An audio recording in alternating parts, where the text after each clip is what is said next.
家伙，你这条命，我今天收定了。老师不能继续陪在你身旁了。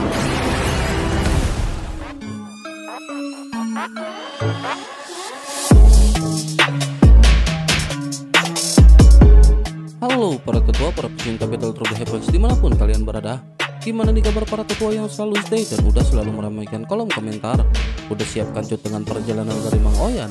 Kuilang gak usah pakai lama-lama lagi, kita kancutkan perjalanannya dan selamat berimajinasi.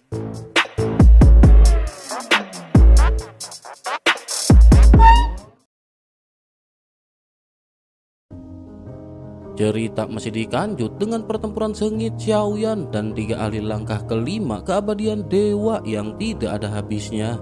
Suasana semakin genting, terlebih dengan kemunculan tombak penghancur bintang dari pihak lawan. Ketika ujung tombak Xiaoyan dan tongkat milik musuh saling diadu, tidak terjadi ledakan dan justru mereka tampak bersatu. Hal ini tentu saja mengejutkan kedua belah pihak dan mereka segera menyadari sesuatu. Mereka tahu bahwa bagi siapapun yang bisa mendapatkan tombak utuh tersebut akan memiliki kekuatan yang menakutkan. Atas hal ini perebutan pun seketika terjadi membuat situasi menjadi semakin kacau. Ledakan cahaya keemasan seketika mengoyak kehampaan. Dentuman demi dentuman menggema menyebar bersama cahaya yang menyilaukan. Setiap pukulan dari tinju Xiaoyan meledak dengan kekuatan luar biasa, menghantam tubuh mayat dewa asli yang berdiri di hadapannya. Serangan itu terus mengguncang ruang di sekeliling, namun tubuh mayat itu tampak tetap tegak meski tidak diperkuat dengan keterampilan bertarung. Tubuh cermin kuno yang menjadi tempat bersemayam roh dewa itu cukup tangguh untuk menahan serangan demi serangan dari Xiaoyan. Tiap benturan justru membuat Xiaoyan terpental ke belakang, memperlihatkan betapa tidak seimbangnya pertempuran ini. Sementara itu Yao Nantian yang mengawasi dari kejauhan mulai bertindak. Ia mengerahkan boneka dewa aslinya untuk maju menempati posisi tombak pemecah bintang di udara.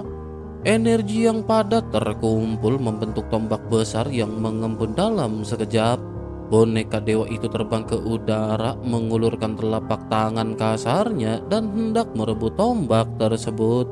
Namun sebelum senjata itu bisa digenggam, bayangan hitam mengerikan melesat cepat dari kejauhan. Sosok ini adalah Larvadara yang membesar 2 kali lipat dalam sekejap dan langsung menerkam boneka dewa asli milik Yao Nantian.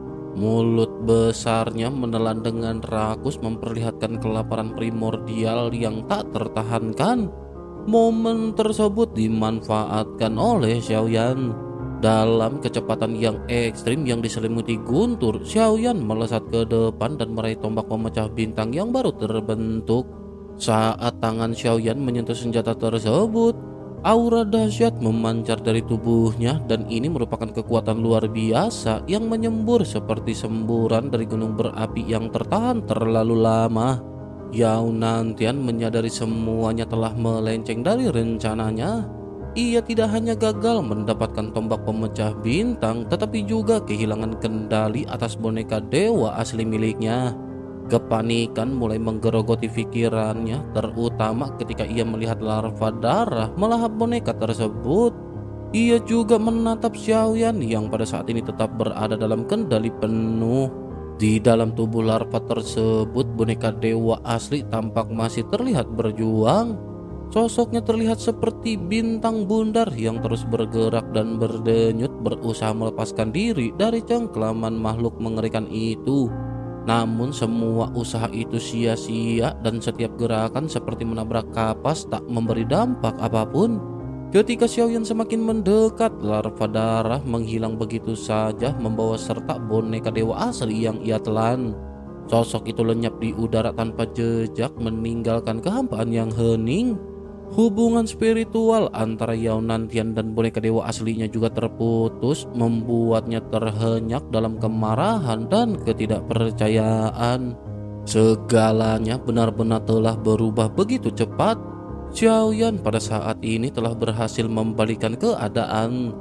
Di tengah luapan emosi yang tak tertahankan, Yao Nantian bersiap mengeluarkan senjata pamungkasnya.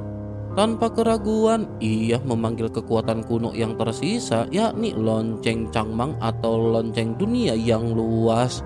Sebuah lonceng perunggu kuno meluncur ke angkasa memancarkan aura tua yang diselimuti lingkaran cahaya misterius. Energinya melesat lurus ke arah Xiaoyan, membawa tekanan besar dari langit. Begitu lonceng itu menggetarkan udara, tubuh Xiaoyan terhantam oleh kekuatan dahsyat yang mengguncang organ dalamnya. Darah menyembur dari mulutnya dan tubuhnya tersentak hebat oleh gelombang suara yang menghantam dari dalam. Serangan itu bukan sekedar kekuatan fisik, tetapi juga menyasar kelemahan paling rentan dalam tubuh dan organ-organ dalam. Dalam sekejap, Yao Nantian juga kembali menghentakkan lonceng miliknya. Cahaya di sekeliling lonceng itu melonjak lebih dahsyat, menciptakan gelombang serangan berikutnya. Namun Xiaoyan pada saat ini tidak berniat untuk terus bertahan. Xiaoyan tahu bertahan hanya akan mempercepat kehancuran. Dalam kondisi tubuh yang terguncang hebat, Xiaoyan memilih satu-satunya jalan yang Xiaoyan miliki. Dengan memegang tombak penghancur bintang dalam bentuk sempurna, kekuatan tempur Xiaoyan pada saat ini melonjak drastis. Senjata itu bukan hanya alat penghancur, melainkan pemicu peningkatan kekuatan darah Xiaoyan. Semakin dalam darahnya membara, semakin besar pula daya rusak tombak tersebut. Dalam sekejap mata, wujud Xiaoyan berubah menjadi raksasa dewa sejati setinggi 200.000 kaki. Sosoknya menjulang, menutupi langit dan menyembunyikan cahaya mentari. Di tangan raksasanya, tombak penghancur bintang terangkat tinggi dan diayunkan dengan kekuatan destruktif yang melonjak seiring darah dan ki yang meluap liar dari tubuhnya. Cahaya dari tombak menyala bagaikan bintang meledak di angkasa, membelah udara dan menghentak ke arah Yao Nantian. Saat itu juga kegelisahan menyusup ke hati lawannya. Sebuah firasat krisis tumbuh, dan ini adalah sesuatu yang selama ini tidak pernah muncul saat ia melawan Xiaoyan. Kini serangan itu benar-benar mengandung ancaman yang nyata. Sementara itu Xiaoyan pada saat ini memahami bahwa kekuatan dari jangkrik emas telah menurun dari tingkat ke-6 ke tingkat ke-5. Dalam pertarungan sengit sebelumnya melawan Bing Leidong, klon itu terus menguras sebagian besar energinya. Jika kekuatan itu jatuh jauh lebih rendah lagi, maka ia akan terjebak dalam pengepungan tanpa adanya jalan keluar. Oleh karena itu, melukai musuh secara serius saat ini adalah satu-satunya peluang terbaik bagi Xiaoyan. Sementara itu di sisi lain, Yao Nantian pada saat ini merespon dengan cepat. Dengan satu gerakan tangannya, lonceng membesar beberapa kali lipat dan meluncur ke arah Xiaoyan. Namun meskipun telah membesar, ukurannya tetap tidak sebanding dengan tubuh raksasa yang menutupi langit. Lonceng itu terus memancarkan suara keras dan gelombang suara dari dentingannya terlihat jelas. Gelombang itu membentuk riak yang menyerbu langsung ke arah tombak milik Xiaoyan. Saat kedua kekuatan itu bertabrakan di udara, lonceng mencoba menahan serangan tombak. Riak suara membentuk penghalang kuat, namun hanya mampu memperlambat momentum tombak. Gelombang ini tidak cukup untuk menghentikannya. Dalam dentuman yang memekakan telinga, tombak penghancur bintang pada akhirnya menghantam lonceng.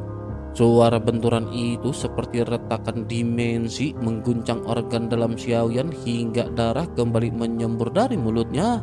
Namun luka seperti itu tak sanggup menghentikan dewa sejati yang telah mencapai kekuatan nyaris mendekati alam kuno. Dalam pusaran darah dan ki, kekuatan tombak meledak lebih besar daripada sebelumnya.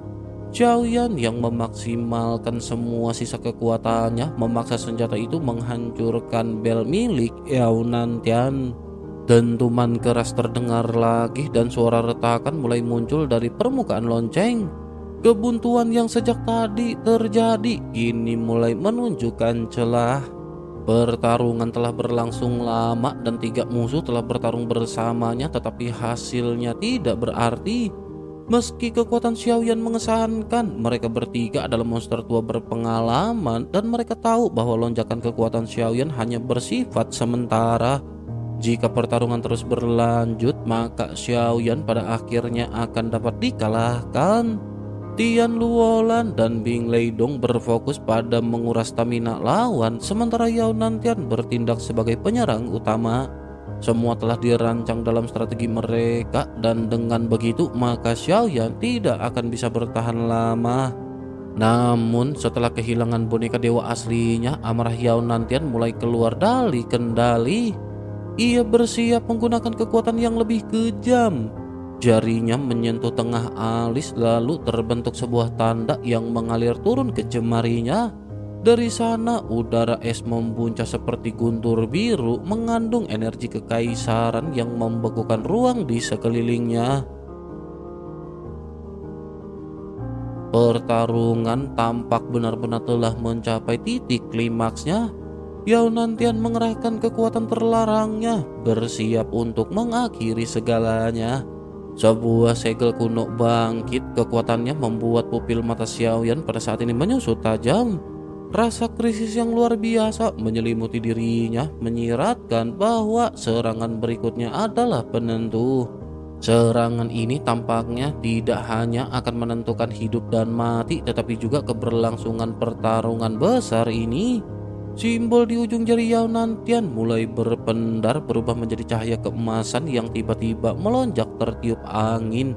Dalam kilatan cahaya itu muncul sebuah bentuk pagoda yang berubah secara misterius. Pagoda ini penuh dengan simbol dan kekuatan yang tersembunyi di balik bentuk 7 tingkatnya yang menjulang. Dalam waktu yang hampir bersamaan, gerakan serupa dilakukan oleh Bing Leidong dan Tian Luolan. Ketiganya mengerahkan kartu truf masing-masing, namun tidak ada satupun dari mereka yang benar-benar mengungkapkan seberapa besar kekuatan yang mereka gunakan. Meski tampak seolah bekerja sama, dalam kenyataannya mereka saling menghitung dan enggan mengeluarkan kekuatan penuh demi mengalahkan seorang lawan di tingkat ketiga. Yao Nantian sebenarnya telah membuat sebuah kesalahan besar. Boneka dewa aslinya hilang akibat kecerobohan dan justru karena keyakinan terhadap boneka itulah ia tidak terlalu serius dalam pertempuran awal. Namun kini ia diliputi oleh obsesi yang tak terbendung dan ia hanya ingin melihat Xiaoyan binasa. Itulah mengapa ia pada akhirnya mengerahkan gerakan pembunuh yang sesungguhnya. Bayangan menara 7 tingkat itu pun seketika membesar, melayang di atas Xiaoyan dan menyelimutinya dengan tekanan yang mengerikan. Segel budak penghancur agung, teknik pamungkas yang selama ini disimpan rapat-rapat, kini dilepaskan sepenuhnya. Xiaoyan dalam keterdesakan mencoba mengandalkan kekuatan spiritualnya. Namun teknik itu bukan sembarang jurus dan bahkan kekuatan Goyan tidak sanggup untuk menghancurkannya. Serangan dari para lawannya juga pada saat ini datang ke arah Xiaoyan secara beruntun. Di tengah teriakan perintah, jari-jari es dan guntur menyatu di depan dada Yao Nantian menandakan bahwa kekuatan mereka akan digabungkan secara penuh. Pada saat ini kekuatan klon jangkrik emas terus tertekan dan telah jatuh ke tingkat kelima, sementara domain api yang dikuasai Xiaoyan semakin menyusut. Xiaoyan pada saat ini benar-benar telah berada di ambang kehancuran. Dalam situasi mendesak itu, Xiaoyan mengangkat tombak pemecah bintang miliknya. Xiaoyan mengarahkannya ke atas mencoba menangkis segel budak penghancur agung yang terus menekan dari langit. Namun serangan itu bukan dari luar melainkan dari dalam tubuhnya sendiri. Terlebih lagi ada juga teknik musuh lainnya yang menyerang dengan cara yang bersamaan ke arah Xiaoyan. Darah Xiaoyan mulai mendidih sebelum akhirnya mengalir liar dari kulitnya, menembus pori-pori dan menyembur dalam semburan merah yang membuat Xiaoyan linglung. Sebuah perasaan krisis kematian pada saat ini benar-benar menyergap diri Xiaoyan. Tanpa pilihan lain, Xiaoyan pada saat ini benar-benar hanya bisa mencoba perlawanan terakhir. Tombak penghancur bintang melesat ke udara menuju segel budak penghancur agung. Tapi ketika senjata itu hanya tinggal 100 kaki dari target, Kekuatan penekan dari segel menghentikannya secara total. Tekanan yang dipancarkan oleh teknik itu benar-benar mengalahkan energi dari tombak sakti milik Xiaoyan. Namun pada saat itulah cahaya keemasan lain melintas di dekat telinga Xiaoyan. Pilar Tianjun muncul dan dalam sekejap berubah menjadi tiang raksasa setinggi 1000 kaki. Ukurannya sepadan dengan tubuh super raksasa Xiaoyan dalam wujud dewa aslinya. Dengan raungan yang mengguncang langit, Xiaoyan pada saat ini memegang pilar Tianjun dan dengan kekuatan luar biasa, Xiaoyan kembali menghantam segel budak penghancur agung yang menggantung di atas kelapanya. Segel bintang di tengah alisnya mulai berkedip liar, darah terus mengucur dari dahinya seolah tubuh dewa asli itu sendiri mulai melemah akibat pertarungan yang berkepanjangan. Tetapi tubuh fisik Xiaoyan yang telah ditempa sedemikian rupa menyimpan daya tahan luar binasa. Darah dan energi dalam dirinya seolah tidak ada habisnya, membantunya terus bertarung melawan tekanan maha dahsyat yang mengurung Xiaoyan. Namun serangan dari lawannya juga belum usai. Es dan petir serta kekuatan Tian Luolan bergabung menghasilkan kekuatan gabungan yang belum pernah dilepaskan sebelumnya. Tangan Tian Luolan bergerak cepat menciptakan formasi yang terus berubah ribuan kali dalam hitungan detik.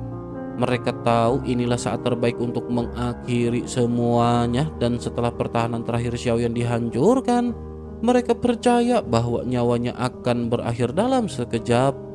Dalam pusaran ilusi yang terus berubah, susunan yang tak terhitung jumlahnya bermunculan mengelilingi Xiaoyan.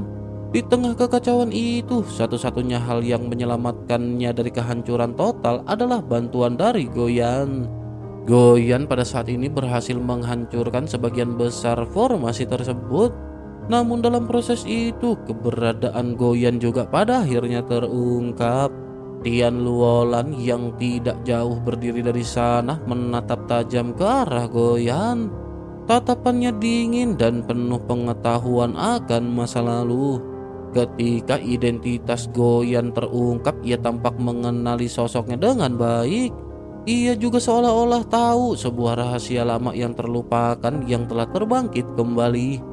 Cahaya di mata Tian Luolan menjadi semakin intens, mencerminkan hasrat buas yang muncul di dalam dirinya.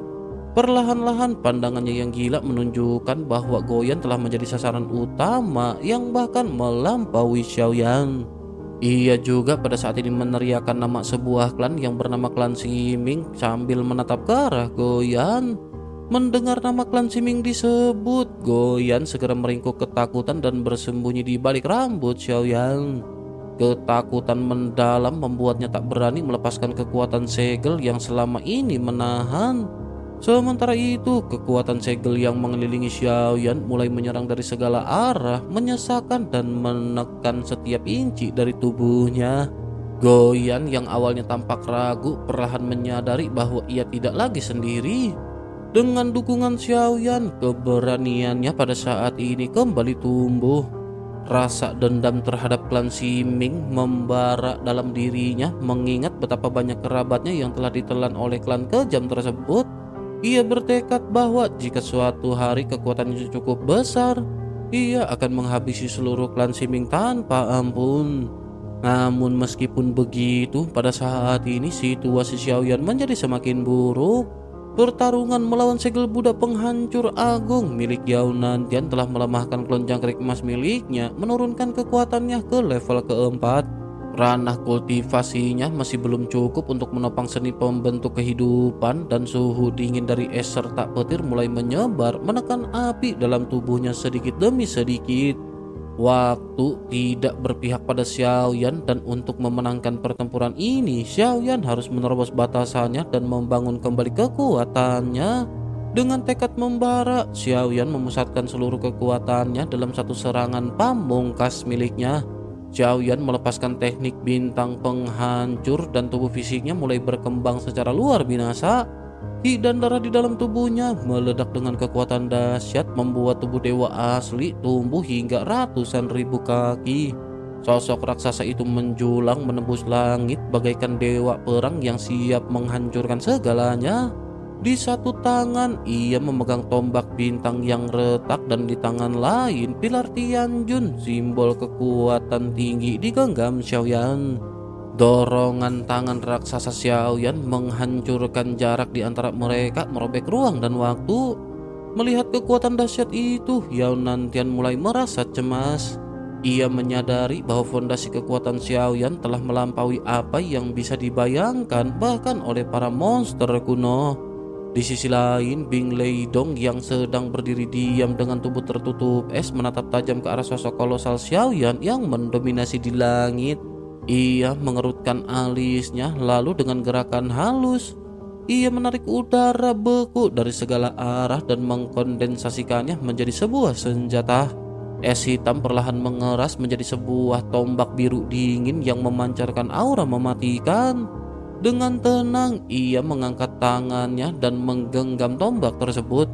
Energi es yang menyelubungi tubuhnya berputar hebat saat ia menebaskan senjata itu ke udara. Sebuah tanda es biru muncul dan melesat ke arah Xiaoyan. Semakin mendekat, simbol es itu tumbuh berubah menjadi bilah es raksasa yang memotong langit.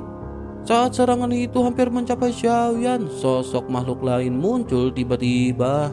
Sosok itu melesat ke depan dan meledak di udara, melepaskan kekuatan penghancur yang luar binasa.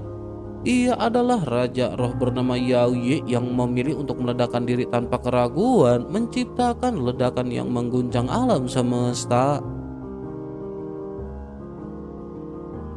Pertempuran itu berlangsung sengit dan dari kelima sosok yang dirasuki Xiaoyan, dua di antaranya yakni Mu Zhou dan Yao Ye telah dikorbankan oleh Xiaoyan. Tidak ada jalan lain baginya untuk bertahan dari serangan-serangan maut yang datang bertubi-tubi. Seperti pada saat itu ketika Bing Leidong melancarkan tebasan tajam, sebuah simbol es raksasa setinggi 10.000 kaki turun dari langit mengguncang seperti gunung es yang runtuh. Ledakan dari Yao Ye yang merupakan seorang keabadian dewa langkah ketiga menghasilkan kekuatan yang menyamai serangan pamungkas dari dewa langkah kelima. Namun meskipun kekuatan ledakan itu mengerikan, jangkauannya terbatas dan tidak mampu menjangkau dengan akurat para lawannya yang berada di langkah kelima. Xiaoyan menyadari hal ini dan menggunakannya bukan sebagai senjata utama, melainkan sebagai tameng untuk mematahkan serangan-serangan maut. Dentuman besar menggema dan daya ledak dari pengorbanan dewa tingkat ketiga membuyarkan kekuatan es milik Bing Leidong. Simbol es yang menjulang tinggi mulai retak, menunjukkan bahwa bahkan kekuatan besar itu cukup untuk menahan dampak ledakan tersebut. Meskipun wajah Bing Leidong tetap terlihat sedingin es, ketenangannya pada saat ini tidak tergoyahkan.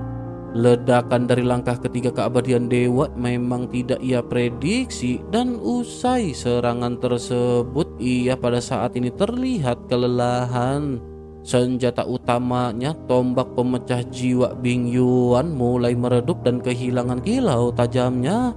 Namun ia pada saat ini masih memiliki cadangan kekuatan. Energi dingin dari sekeliling segera menyatu kembali ke tubuhnya, mengisi kembali kekuatan yang terkuras.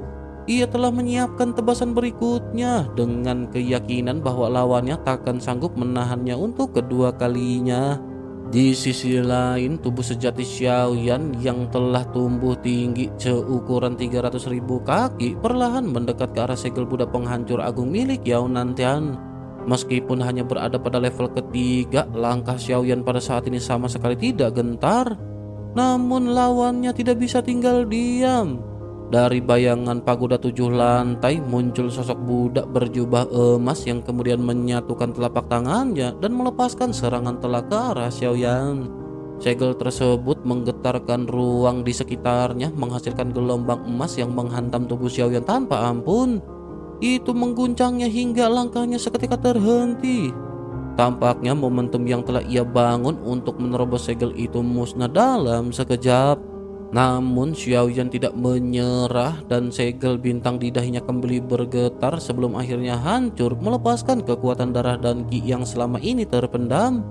Dalam sekejap kekuatan itu melonjak seperti gunung meletus dan tubuhnya tumbuh hingga mencapai 400.000 kaki. Raungan membahana mengguncang bumi, memancarkan niat membunuh dan keengganan yang amat besar.